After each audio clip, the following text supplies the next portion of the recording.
Bueno, Listo, entonces, arrancamos. eso. Del trabajo 2, a ver si pasa al siguiente.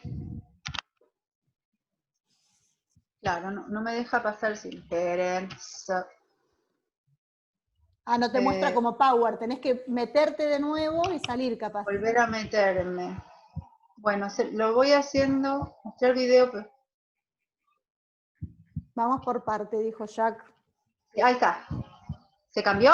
Sí. Sí. Epa.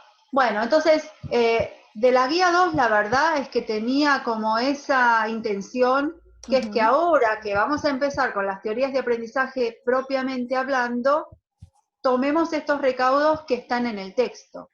La verdad es esa, para cuando pensemos trabajos y cuando pensemos por ahí algún trabajo de síntesis que logremos hacer, que tienen que ver con llevar esto a la práctica, es lo esencial para nosotras, o sea, que estas teorías sirvan para pensar la práctica, nos acordemos de estas dos o tres recomendaciones del texto. Uno, que las teorías psicológicas del aprendizaje son uno de los fundamentos de la planificación de clases, de las prácticas educativas en general, desde lo más chiquito hasta lo más grande, pero que son una parte, ¿verdad? Una parte de los fundamentos. Hay otro montón de dimensiones a tener en cuenta. Entonces, por ahí las demás preguntas son medias que tienen que ver más con el texto, que es esta idea de que como es conocimiento social, es conocimiento que se construye, siempre hay que pensarlo, revisarlo, pensarlo para nuestro contexto, porque lo principal de estas teorías es que son psicológicas, es decir, fueron trabajadas en ambientes diferentes a la escuela. Entonces, cuando vayamos a repensarlas para la escuela, evidentemente algunas transformaciones vamos a tener que hacer. Y lo central, que es lo mismo que les decía recién, otra cosa central es que los estudiamos, bueno, con crítica y reflexivamente, es decir, ahora vamos a empezar a ver conductismo, Piaget, Vygotsky, qué de esto nos sirve, qué no, qué está desactualizado, qué no, y qué cosas tienen actualidad, pero lo central es que nos sirvan para pensar las clases. Nosotras no vamos a ser grandes teóricas en esto, no estamos estudiando el aprendizaje filosóficamente, lo estamos estudiando para dar mejores clases, para poder, como dice, potenciarlo. Por eso les proponíamos en la guía que pensaran situaciones en las que se les ocurriera cómo potenciar el aprendizaje. Eso es lo central de la guía 2. Yo no sé si alguien quiere agregar algo, si alguien, porque seguramente lo vamos a retomar cuando veamos las teorías de aprendizaje. ¿Se entiende hasta ahí? ¿Hay alguna pregunta? ¿Alguna se quedó con algún concepto o algo que no les pareció o no terminaron de entender? Silvina había subido también después como una guía de la guía, ¿sí? Que muchas lo vieron y terminaron de aclararse. Por ahí eso también me parece que está bueno, que le fue bastante significativo. Genial, porque la verdad es que es un texto introductorio para lo central que viene ahora, que son las teorías de aprendizaje. Claro, para entender de dónde vienen, no es que aparecen mágicamente, sino que hay como una discusión teórica hasta lograr incorporar diferentes posiciones teóricas. ¿Y en qué sentido las vamos a estudiar? Las vamos a estudiar para pensar la práctica. Sobre todo ahora que la práctica se va a transformar radicalmente para ustedes, ¿o no? ¿Qué prácticas van a hacer, no? Es por una ahí, pregunta. por ahí estuvo bueno, me parece, el pensar, así como el video introductorio para analizar esto de decir, bueno, a ver, situaciones de infancias donde están visibilizándose algunos vínculos o algo, bueno, esto es por ahí lo que va a haber que empezar a mirar, ¿no? Mirar las infancias desde donde uno pueda. No va a ser institucionalmente, y menos con los más chicos, con los más niños chiquitos va a ser mucho más difícil, porque va a ser más lento y más gradual seguramente. ¿Sí? Porque ya entre nosotros es difícil mantener la distancia, ¿no? Entramos a algún lado, a algún lugar y decís, ay, bueno, hola, saludás, beso volador, pero cuando uno es chico, que tiende a querer esto de acercarse, es mucho más complejo. Entonces, bueno, habrá que repensar las prácticas también. Sí. No sé, Inés, si querés que pasemos a Chocler directamente, las chicas, ¿qué opinan? Sí, me quedaron menos chicas.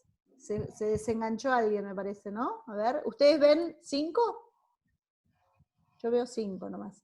La veo a Vero, Silvana, Rocío, Juliana. 4 veo nomás. ¿Hay alguien más? Décima Sí, no no está. la sigo volviendo a conectar, profe. Sí, yo le puse, la habilité, pero se bajó. Por ahí Claro, está tuvo con... Sí, Va hay a volver. problemas de internet y se cae a veces.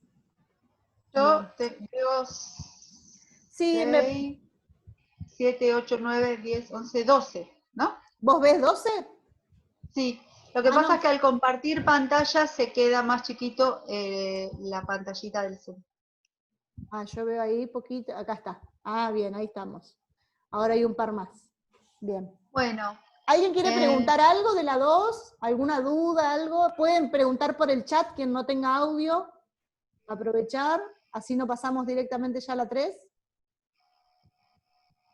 ¿No? Estoy conectada, pero no sé cómo habilitar la cámara, dice décima. Bien. ¿Vos nos ves a nosotros las décimas? Porque si vos nos ves, aunque sea, sirve.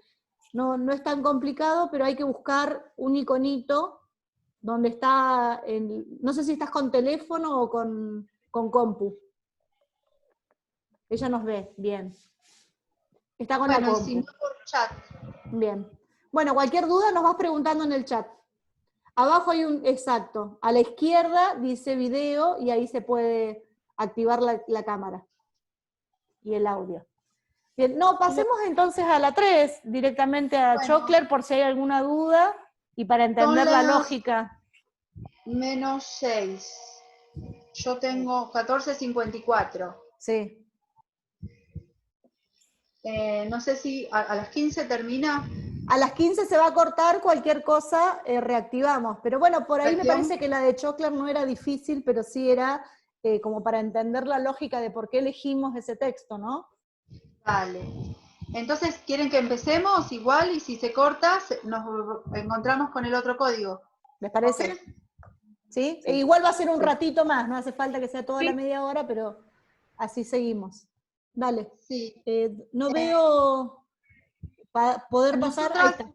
Bien. tuvimos por ahí ciertas experiencias en los primeros años, algún año que dimos la materia, en que ustedes iban a la práctica, entraban primero en maternal, ¿no? Y trabajábamos en este mismo sentido que le estamos diciendo con Siperovich. Trabajábamos las teorías de aprendizaje la verdad, sin pensar en el contexto en el que estábamos. Entonces nuestras primeras estudiantes también fueron a la práctica en el maternal sin pensar el aprendizaje en los bebés y las bebés.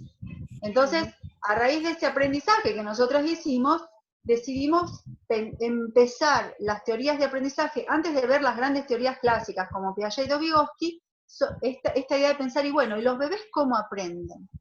¿Verdad? ¿Solo hay aprendizaje en inicial, en las últimas etapas de inicial o en la primaria? Evidentemente no. Imagínense la cantidad de cosas, digamos, con la vulnerabilidad que nacemos y todo lo que aprendemos en 2 años de vida, ¿no? Esa prematurez que tenemos todos cuando nacemos y lo que somos a los 2 años, con movilidad, con lenguaje, con movimientos, con juego, con simbolización. Evidentemente en esos 2 años pasa de todo.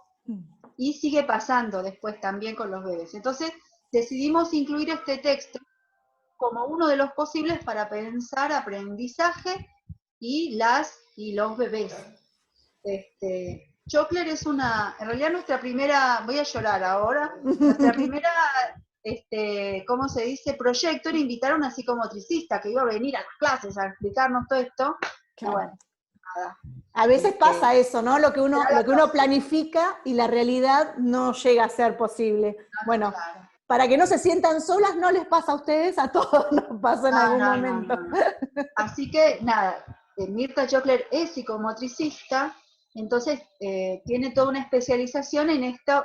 ¿Por qué psicomotricista? Porque evidentemente hay algo, que también lo vamos a ver con Piaget, de lo motriz y de lo sensorial, que en los primeros años es la fuente del aprendizaje. Con Piaget, con toda la complejidad con que lo plantea, vamos a ver cómo eso pasa desde el repertorio de reflejos con los que nacemos. ¿Alguien tiene bebés? ¿O tiene hijos? o cuida niños chiquitos, o ha estado en vínculo. Porque cuando nacen los bebés, las bebés, se les toma un repertorio de reflejos, de protocolo. Si esos reflejos tienen que estar presentes, como el reflejo de succión, el reflejo de búsqueda, el reflejo de prehensión, evidentemente muchos... Ustedes no, ven la pantalla, ¿no? No me ven a mí.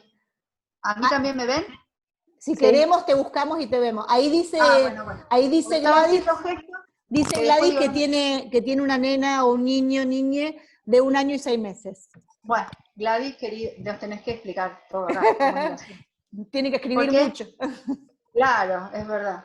Pero todos esos ejemplos nos hacen, digamos, lo que tratamos de hacer con este texto es pensar cómo observar, cómo ampliar la mirada y cómo poner foco a la vez en cuáles serían esos organizadores del desarrollo a los que tenemos que estar atentos y atentas como educadoras de la primera infancia, que es un poco la idea de este texto.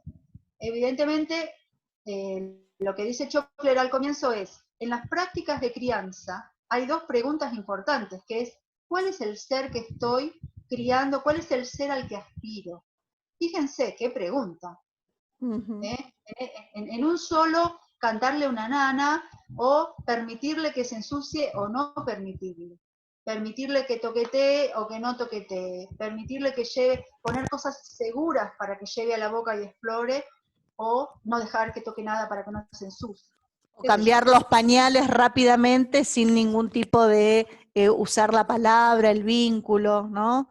Estas cuestiones también mínimas en la alimentación, en cuestiones comunicacionales cotidianas, que lo plantea también ahí, ¿no? Como uno de los organizadores. Evidentemente no es cualquier cosa la práctica en el maternal, es basal, es fundamental, porque a partir de esas experiencias y de la riqueza de esas experiencias, se arman los esquemas, que después vamos a ver con Piaget lo llama esquema, o en todo caso se arman un montón de vías de desarrollo que permiten el aprendizaje después. Entonces, la verdad que las prácticas de crianza no son ninguna, digamos, no hay que naturalizarlas en el sentido de que no son instintivas, son decisiones que tomamos a veces cuando logramos pensarlas, porque también hay mucho para pensar ahí de lo que nosotras y nosotros repetimos de cómo hemos sido criados y de las prácticas de crianza que nos han sostenido a nosotros. Sí, Pero en definitiva, ahí Luciana levanta la mano. Luciana Rivas. ¿Querés preguntar algo? ¿O comentar? ¿O comentar algo? ¿O fue sin querer tocando algún botón? No, profe, bien, sigamos. Nada, estaba conociendo la página igual que nosotros. Claro, esa es la introducción del texto. Evidentemente, en las prácticas de crianza, nosotras y nosotros promovemos determinadas bases para el ser ese en el que estamos pensando, que nos estamos imaginando, y también, si, digamos, por ahí sin pensarlo, estamos pensando en qué tipo de rol de adulto voy a ejercer ahí. El que cuida, el que permite, el que no, el que, digamos, estoy planteando excesos o exageraciones, ¿verdad? Todos somos un poco de todo. Pero ¿en qué medida puedo andamiar esos pasos para que se puedan dar y a la vez sean seguros? En ese fino, en esas finas decisiones pasan las prácticas de crianza. La primera parte de la guía de preguntas son para pensar juntas, es decir, aquella persona que no conozca esas palabras, ahora incluye minutos ilimitados, dice. Ah, bueno, se ha quedado sin tiempo, hemos eliminado el límite, fantástico. Sigamos un poquito más entonces, perfecto. Hoy tus contactos. Hoy nos tocó una suerte genial. Bueno, son definiciones más para tener en cuenta y para pensar. La idea de transdisciplinariedad, es decir, cuestiones que evidentemente se deben pensar, está bueno pensarlas desde diferentes ámbitos, y lo que por ahí no van a encontrar, o no es una definición de diccionario, en todo caso una definición conceptual, es la idea de periodo crítico. Estas son las primeras preguntas de la guía, y eso se puede definir, hay que buscar en Google, es para tener idea de qué se trata, pero periodo crítico nos interesa en particular porque se trata de pensar, no está establecido, no es neuronal, no es, digo, pero es para pensar que hay cuestiones que tienen lo que se llama una ventana crítica en el desarrollo, o un periodo crítico. Es decir, que es importante que se desarrollen en determinado momento.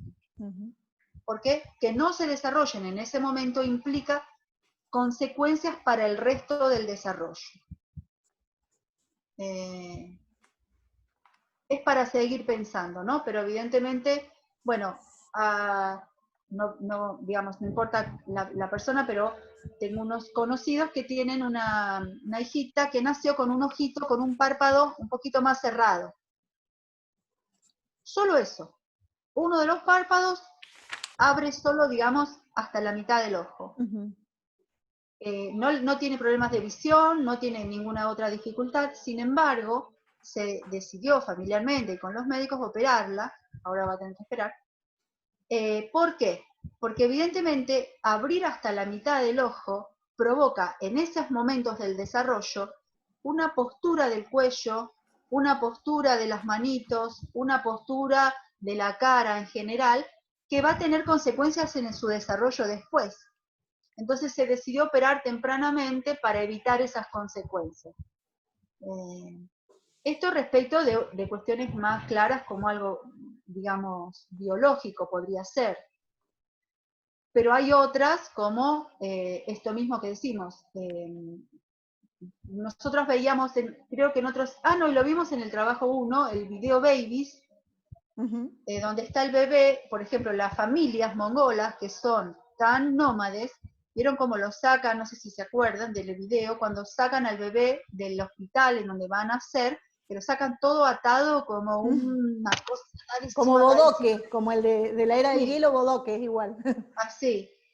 Y como tienen mucha movilidad, permanecen así, en esas formas para moverse, mucho tiempo. Y digo, probablemente esas ataduras, que a diferencia de los nenes africanos, va a tener otras consecuencias en sus posibilidades de movilidad en el desarrollo.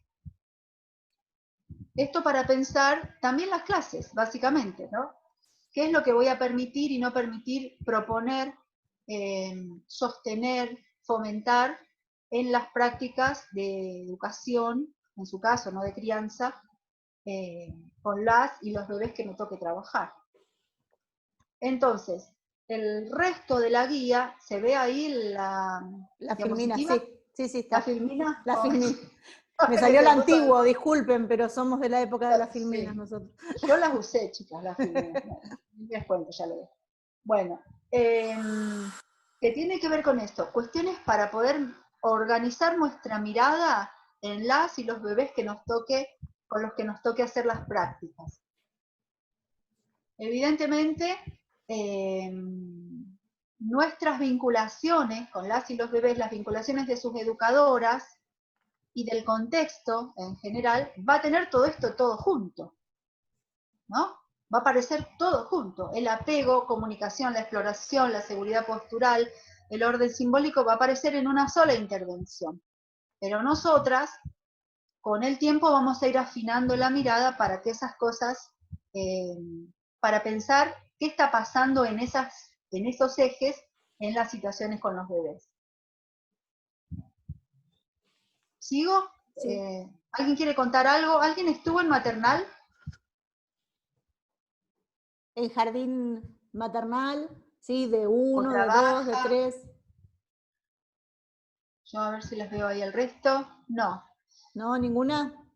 Por ejemplo, el vínculo de apego, bueno, los organizadores que propone Chokler son 5, hay otros autores y autoras que proponen distintos, sí. Distinto, pero en general andan más o menos por acá, como les decíamos, son formas de observar, como si uno abriera ejes de observación, pero aparece todo junto en un solo juego, en una sola canción que hacemos con las o los bebés. El vínculo de apego se refiere a que, evidentemente, hay cuestiones de apego que hay que lograr, ¿no? Yo, por ejemplo, me acuerdo mucho de la experiencia, trabajé muchos años en escuelita hospitalaria, ¿no? En la que ir sobre el cuerpo de las y los bebés lleva un tiempo. para la construcción de ese vínculo de apego, ¿no? Me acuerdo porque los médicos muchas veces, ocupados en lo que estaban respecto de un problema que capaz que tenían cierta urgencia, o capaz no, tal vez por su propia formación, iban sobre, no sé, el brazo, mira, acá sacale sangre, esta es la, no sé, la fisura que hay que ver, y tocaban el cuerpo de los y los bebés sin establecer ese cachito, ese momento, ese vínculo para, para poder comunicarse con ellos, ¿no? Y también se refiere a poder pensar y mirar ahí y observar si existe o no existe el vínculo de apego, porque es necesario, es decir, una o un bebé que en cualquier momento de su desarrollo, digamos como se dice cotidianamente, se va con cualquiera, ¿no? Cualquier está, también por ahí hay algo que mirar ahí. Claro. Evidentemente, en cierto momento se construye una relación más apegada con las de confianza y que a la vez que construye relación más de confianza con uno, empieza a construir una zona interior. Este soy yo, los demás son otra cosa. Mi mamá y yo, mi papá y yo, mi abuela, las personas que estén al cuidado de la crianza, pueden estar dentro de ese vínculo más cercano, pero empieza a conformarse una afuera. Eso es importante de observar. Bebés que, por ejemplo, no tengan para nada esa construcción de apego y o no se apeguen en general o, digamos, sean desapegados en general con cualquier otro que se les acerque y les propone interacción. ¿Se entiende? ¿Sí? Hay mucho que observar ahí. Cuestiones más graves incluso podrían derivar, digo, porque muchas veces las educadoras o las profes inicial que trabajan en maternal son el primer ojo a mirar ahí, que no es la familia. Entonces tal vez hay algo que observar, ¿no? Ahí, Sil, Verónica quiere hacer una pregunta o un comentario. Quería preguntar porque, bueno, en eso mucho no entiendo todavía, si Chockler es anterior o posterior a Pickler, por ejemplo, porque yo algo había escuchado en un curso que hice, que Pickler habla de esto del respeto al momento de cambiar un pañal, de pedir permiso, de poder mover este cuerpo de mi bebé, la bebé. Y no sé si es primero o si trabajaron juntas. No, Pickler es la fundadora en general. Todas, digamos, vienen haciendo camino. Chockler es una persona contemporánea y vienen haciendo camino a partir de los estudios de Pickler. ¿Vieron el video? ¿Pudieron ver el video cortito que estaba en la entrevista? Sí, digamos, es actual, digamos. Ella es una persona que debe tener 70, ¿tendrá? ¿Sí? 60, sí, por ahí 60, 70, ¿no? Y bueno, entonces, más o menos es ver esto, digamos, que es real que muchas veces uno lee sin saber, ¿no? Y está bueno, yo siempre digo ponerle cara a la gente, ¿sí? Cuando veamos a Piaget, a Vygotsky, a Ausubel, cuando vamos, ir ubicando mínimamente si son contemporáneos o no. Siperovich también, Siperovich debe tener 55 más o menos, ¿sí? 60 como mucho, no debe llegar a los 60, están vivas, ¿sí? Actualmente siguen construyendo, ¿sí? Vygotsky se murió a los 35 años, ¿no? Entonces también es otra realidad. Entonces eso también está bueno, me parece buenísima la pregunta de Vero, porque nos ayuda a pensar cómo siguió estando viva su obra, ¿no? En muchos autores. Entonces, cuánto es significativo y cómo se va resignificando lo teórico también está bueno. Sí. Ella seguramente debe dar cursos, posgrados, para las que se quieran especializar en atención temprana, en trabajo con las y los bebés, es súper recomendable. Seguramente debe dar, no sabemos si exactamente ahora, pero da montones de cursos de posgrado, de especializaciones. Y en general, bueno, ahí dejé de compartir la pantalla, pero esta. Digamos, ese es uno de los vínculos, el vínculo de apego. ¿Ahí se ve? Bueno, Sí, ahí se ve más todo. Sí. El vínculo de apego. La idea de exploración también tiene algo muy interesante para pensar, porque evidentemente en esto que planteaba al comienzo de la autonomía depende no solo de dejar libre, digamos, de dejar abierto, sino también de dejar cuidado, de hacer cuidado para que pueda haber exploración, ¿no?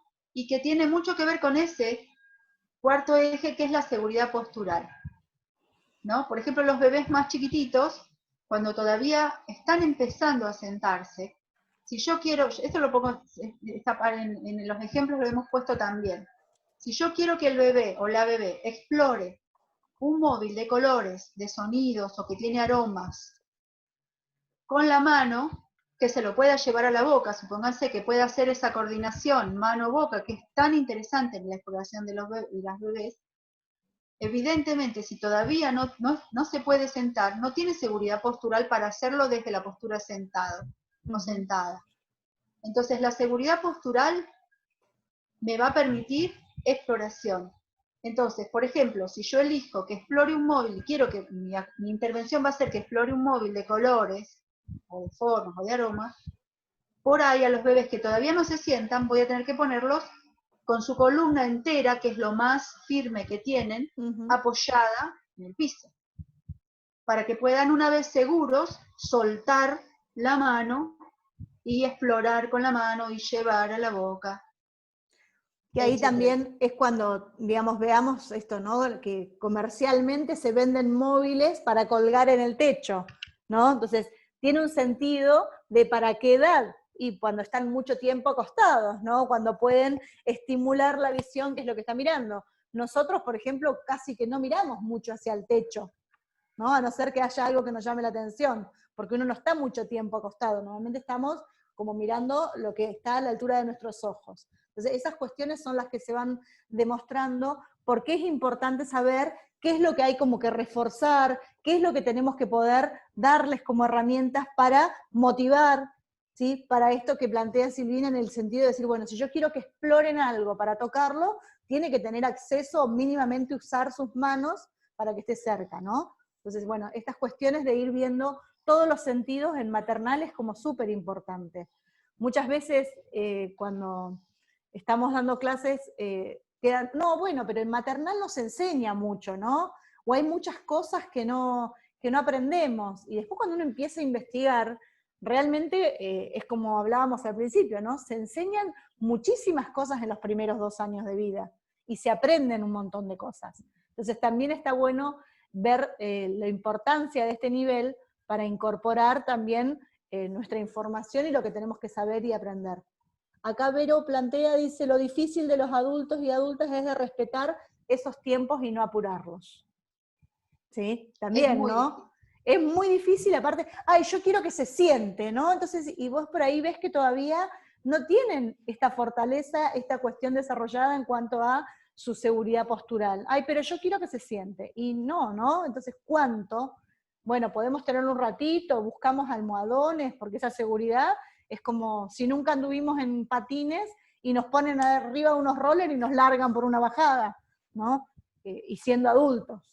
Entonces, estas cuestiones también es importante, está bueno la pregunta. Es casi lo mismo, es como que nos pidiesen que, pero qué sé yo, que estudiemos, no sé, tal concepto, una ficha de Piaget, pero andando en rollers. Evidentemente hay algo de seguridad postural que no nos va a permitir pensar en nada. No vamos a poder. Excepto no caernos. Sí. Es como ese ejemplo, evidentemente. Respecto de la comunicación como eje, es muy importante, por ahí a veces yo lo pienso, ¿no? Por ahí hago advertencias que tal vez no les tocan tanto, porque las profes de inicial tienen como una actitud corporal y como una actitud de comunicación que, no sé, ¿no? Como que se va formando y que realmente acompaña. es otro. Sí.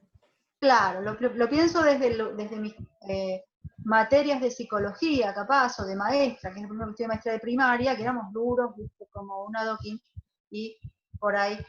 Pero que esta idea de la comunicación con las y los bebés también es posible. no porque no hable. No solo a través del lenguaje, porque el lenguaje comunica en nuestra forma, tiene una prosodia, ¿no? Cuando uno les habla de determinada forma. Porque empieza la protocomunicación, porque yo le hablo y me responde. Hola, buen día, ¿cómo te despertaste hoy? Y algo te dicen, ¿no? Y se empieza a armar por lo menos un va y viene, que es una forma de protocomunicación muy interesante. Y además, otras formas de comunicación. Tónico-corporales. Tal cual. Claro, tónico-corporales, dice Chokler, que evidentemente muchas veces no las tomamos en cuenta porque en el mundo adulto nosotros necesitamos funcionar, trabajar, hablar, ¿no? ¿Cómo está el cuerpo? ¿Cómo tengo el tono? ¿Cómo eso tanto, la verdad? Y así la pagamos con las contracturas que nos agarramos. Pero el tono, ¿saben lo que es el tono corporal? ¿No? El tono del cuerpo con las y los bebés es una forma de comunicación, ¿no? Si logro o si no logro entonar con su tono. Por eso hay mucho y muchas... Verónica era nombre de la mamá que tiene... Gladys, me parece. Gladys décima tiene un bebé. Gladys era... Gladys. Que a veces te pasa, Gladys, no sé si a vos te pasa que estás en la... tenés el bebé chiquito, lo has estado acunando, y vas a la parada de colectivo y estás parada sola y te acunás, vas de un pie para el otro, ¿no? Que te queda como esta cosa del acunar, que evidentemente no es cualquier cosa con las y con los bebés, ¿no? Cantar, entonarles algo, ¿vieron? Las nanas tienen algo muy repetitivo, hay algo del tono que establece, que comienza a establecer ritmos que tienen muchas consecuencias en el desarrollo posterior. Y sobre Silvina, todo, Sil, ahí escribe Gladys que dice, ese reflejo para calmarlo por si llora, ¿no? Y Verónica claro, agrega la mirada también, la importancia. Estas cuestiones, ¿no? Que no son mínimas. Uno dice, es una pavada, pero ¿es o no es? ¿Suma o no? es central. Y además, poder observar como educadoras cómo es su mirada. ¿Qué es lo que ellos y ellas miran? Porque que no se establezca la mirada es una cuestión que hay que atender realmente. Si no hay comunicación de mirada, es una cuestión que hay que mirar. Si el tono de una bebé o de un bebé está permanentemente rígido, es algo que hay que mirar y observar, digamos, con cierta cuidado, ¿no? A ver qué estará pasando ahí. No, les iba a contar que también cuando trabajaba en el hospital, en una época trabajaba en la zona en el prequirúrgico se llamaba, ¿no? Ajá. Cuando los bebés o los nenes chiquitos entraban a pasar a anestesia y a operación. Y había algo ahí, las bebés con hambre, porque estaban sin, Claro. ¿no? Tenían que estar en ayunas. Uh-huh. Y las mamás y los papás y todos los médicos, cuando un bebé llora, todos se ponen nerviosos, ¿no? Hagamos algo para que esta bebé deje de llorar. Y las mamás intentaban calmarlas, pero estaban tan nerviosas que su tono corporal era subidísimo, un tono elevadísimo. Rígido. Entonces, finalmente lo que se transmitía era peor, más nervios de lo que, aunque se intentaba lograr un poco de calma. Los acunaban, pero casi sacudiéndolos de una forma. Muchas veces la intervención nuestra ahí tenía que ver con acunar a la mamá o al papá, al que estuviese acompañando, para que pudiese bajar el tono y en algún momento suspiraba. En algún momento por ahí suspiraba y largaba una lagrimita. Como bajaba el tono. Suspirar, baja el tono. Y lográbamos a través de calmar, de bajar el tono de la mamá, bajar el tono de las y los bebés, ¿no? El tono, la canción, la nana, son también formas de comunicación con las y los bebés. Por eso el eje comunicación es importante, por más que el lenguaje recién se esté empezando a formar. Por ahí muchas de las cosas que van a ir viendo o conceptos que van a ver con nosotros, después los van a retomar también en otras materias, ¿no? Por ejemplo, esto que Silvina dice, ¿no? El tema de las nanas. En música seguramente van a trabajar toda la cuestión de tercer año, que tienen, digamos, una práctica específica en maternal, trabajar las nanas, porque no es lo mismo un niño, una niña, un niño que estuvo acompañado y socializado desde una cuestión de una canción, desde un acunamiento, y desde esta compañía de apego, al que no. ¿Sí? Entonces, la importancia de todo esto que vamos planteando, por ahí ahora lo pasamos medio por arriba, pero van a ver que se va a ir retomando un montón, porque esta materia es transversal, ¿sí? Al ser aprendizaje, se vincula con un montón de materias después. Entonces está bueno que por ahí vayan retomando ustedes y puedan vincularlo con otros textos cuando después leen en la práctica, lo que les vayan dando, se van vinculando todo el tiempo, ¿sí? Entonces por eso es importante ir registrando algunos autores, ¿no? Entonces cuando uno dice, bueno, leímos acá Siperovich en la 2, en la 3 vimos Chokler, ¿y de qué hablaba? De esto. Entonces ir más o menos ustedes llevando este control del autor con los textos y con la temática de la que hablan, porque les van a dar aportes y fundamentación teórica, ¿sí? Acá Gladys dice, es totalmente importante, me pasó que cuando tenía que amamantar a mi hijo me puse tan nerviosa que no me bajaba la leche. Una vez que me tranquilicé y tomé conciencia que era todo un proceso, ¿no? Esto también, Claro. digamos, ¿dónde nos enseñan cómo hacer? ¿Cómo es ese rol de mamá? ¿Sí? Entonces eso también está buenísimo, que ella tiene esos ejemplos cotidianos, desde este vínculo de cómo también esos nervios se contagian, ese tono de que estoy tensa, se lo paso al niño, niña o niña, ¿sí? Sí, sí, sí. Es como una obligación o sea, es como algo a lo que nos somete el estar con un bebé o una bebé y que a la vez nos ayuda, ¿no? Porque evidentemente es otro tono que el que traemos de la calle, supóngase, Uh-huh. ¿no? No creo que una pueda llegar de la calle con, no sé, ¿no? El colectivo lleno, que me lo perdí, que lo tuve que correr, que me falta, no sé, todas esas cosas que nos pasan y meterse directo a intervenir y a ponerse en el tiempo de las y de los bebés. Por lo menos pegarse un par de suspiros, Uh-huh. ¿no? Antes de, bueno, Estar voy a entrar, dispuesto, voy a es ver. esto, ¿no? Como esta de estar dispuesto y decir, bueno, me enfoco y me contacto desde otro lugar también.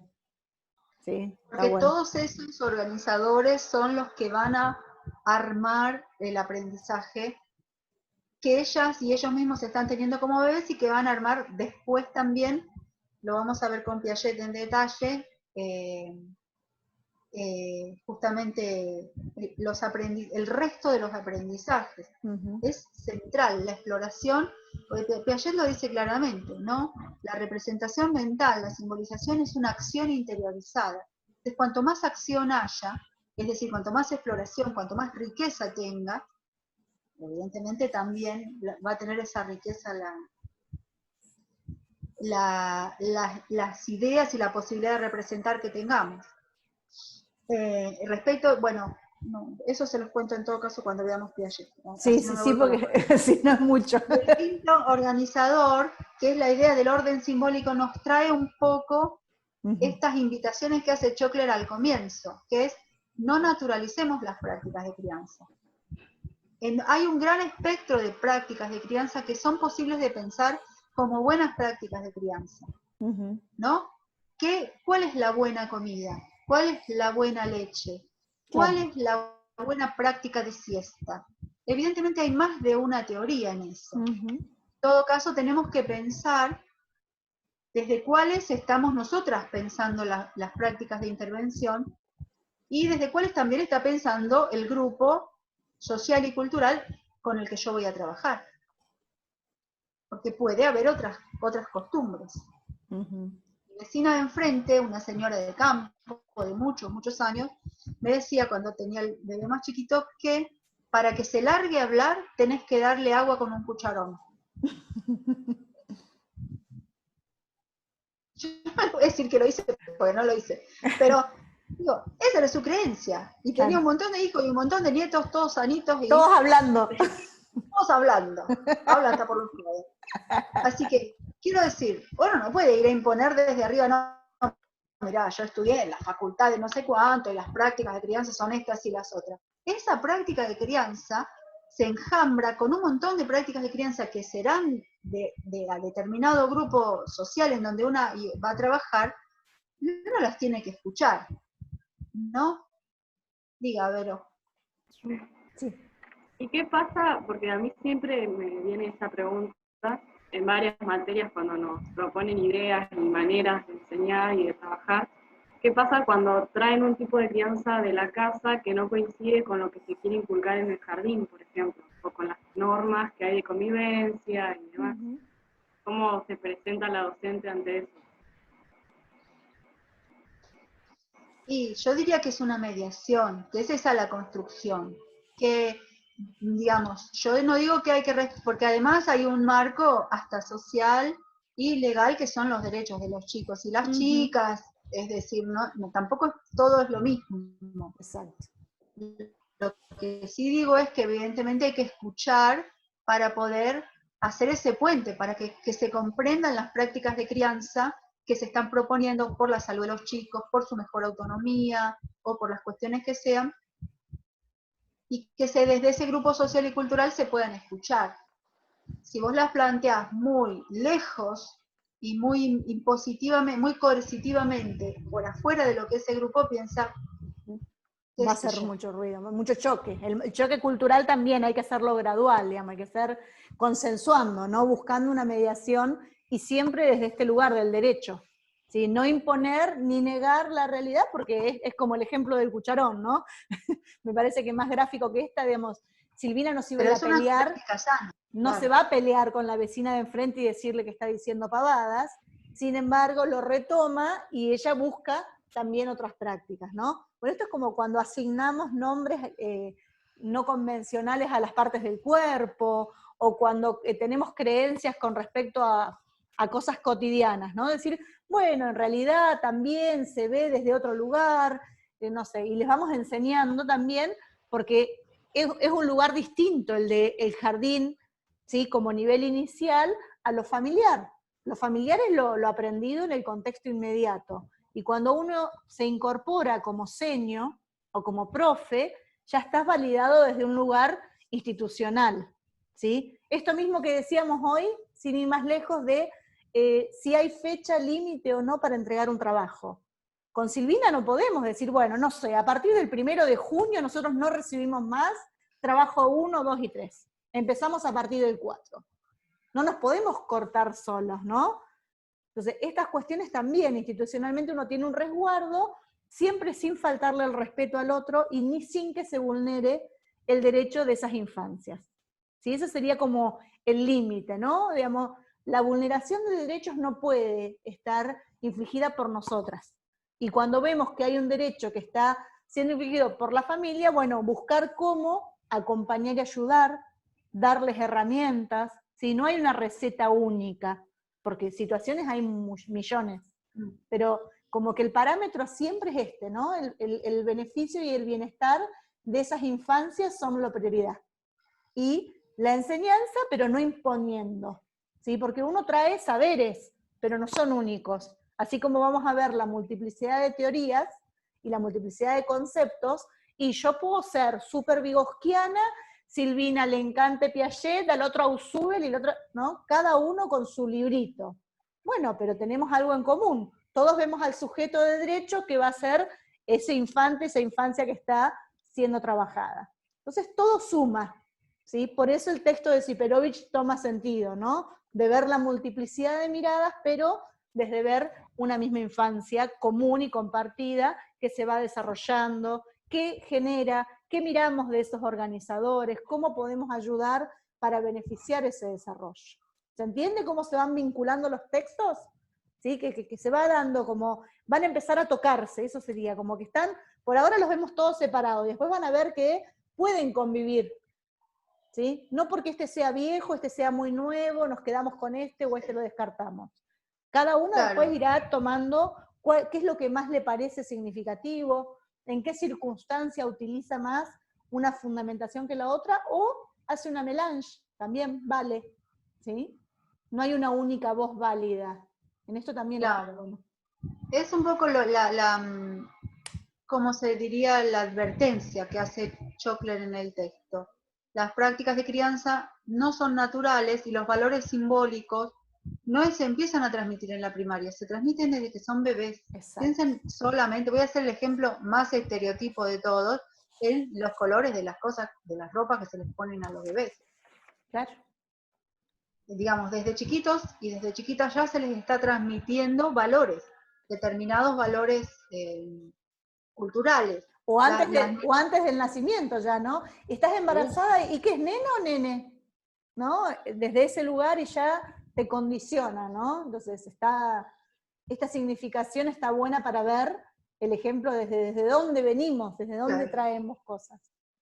Es como, nos pone como a pensar que en las intervenciones educativas, en los primeros años, no hay nada natural. Y todo lo vamos pensando y aprendiendo y decidiendo, y bueno, también, digamos, analizando y volviendo a decidir, aprendiéndolo. Es decir, escuchar la práctica sociocultural de ese medio en el que trabajo. Esto que dice Vero es central. Les va a pasar, les va a pasar. Hay zonas de debate. Van a ir a trabajar a un maternal en tal zona y van a decir, no, pero ¿cómo le habla así?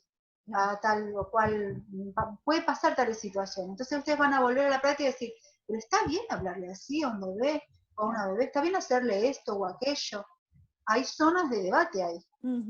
Y también hay formas de debatir. Cuando no se trate de vulneración de derechos, hay una escucha que se puede poner para acercar, ¿no? Porque a veces, está buena la pregunta de Vero, nuestro trabajo por ahí no va a ser sobre las y los bebés, sino tal vez sobre las familias, para poder trabajar con las y los bebés. Rearmar esa práctica de crianza que está hecha con amor, pero tal vez está dando estas ideas que dice Chockler, pseudoautonomía, dependencias, humillaciones o cuestiones que en verdad no son tan saludables. Claro. Sí, o este ejemplo de... Claro, o el ejemplo del querer sentar a un niño, una niña o un niñe cuando todavía no tiene ese tónico postural, ¿no? Entonces, esto también, a veces es desconocimiento, ¿no? Y bueno, digamos, también nuestro deber es dar ese tipo de información de que no es sí o sí rígido, que sí o sí tiene que ser a los 2 meses, a los 3 meses, a los 4 meses, ¿sí? O qué pasa, no, si una mamá no le da el pecho, esa criatura va a ser terrible, ¿no? Entonces, también a veces hay muchos mitos con respecto a las crianzas, ¿sí? Entonces eso también es algo que se trabaja mucho en la práctica. Entonces, bueno, nosotros damos así como algunos indicios desde algunos autores, como para ir pensando esta multiplicidad de infancia. ¿Está? Bien. Eso sería, duda? En síntesis... ¿Alguna pregunta, consulta, algo que les quede haciendo ruido? ¿Alguien no entregó la guía 3? Y con esto le va cerrando. ¿Sí? Piensen desde este lugar para acompañar. Vieron que hicimos los chats y los foros como para acompañar a quien todavía no lo hizo, ¿no? Entonces por ahí, si podemos entre todos sumar un poquito más, está bueno, ¿sí? Después vamos a compartir esta grabación si se logra, si mando el link, voy a ver dónde la puedo colgar, para que tengamos como cierre, digamos, de la 1, la 2 y la 3 quienes no pudieron, ¿sí? Si alguna puede después compartirla en los grupos, también estaría buenísimo. ¿Está? ¿Alguna otra duda, alguna pregunta, algún comentario? La cumpa que nos escucha pero no la vemos. ¿No? Clarísimo. Somos buenísimos. En todo caso, no sé si me gustaría que pensemos juntas cómo, porque empezar conductismo ahora me parece un poco agotador. Sí, no. ¿Cómo hacemos el próximo encuentro? No sé si querés, dejamos de grabar y nos ponemos de acuerdo o metemos todo eso en el... Yo corto ahí y ahí vemos, a ver cómo sería. Supongo que no se nos pierda. Detener la grabación. Vamos a poner, a ver.